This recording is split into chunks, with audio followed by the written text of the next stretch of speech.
এই প্রথম বড় ক্যানভাসে আমি একটা মিডো আঁকছি।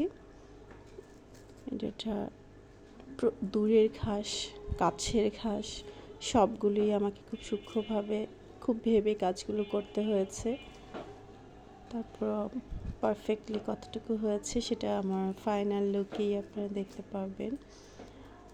আর এটা অনেক সময় লেগেছে, অনেক সময় ধরে আমি ভেবে ধৈর্য নিয়ে বসে বসে করেছি।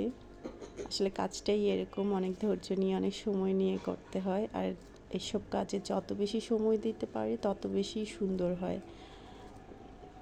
এটা পুরোপুরি সময়ের উপরে ডিপেন্ড করে।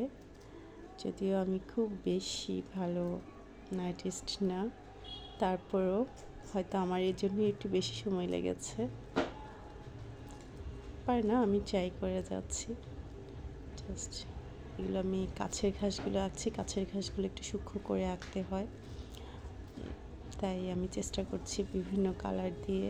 ঘাসের যেহেতু অনেক কালার হয়, বিভিন্ন কালার দিয়ে আমি একটা শেড তৈরি করে একটা ন্যাচারাল ঘাসের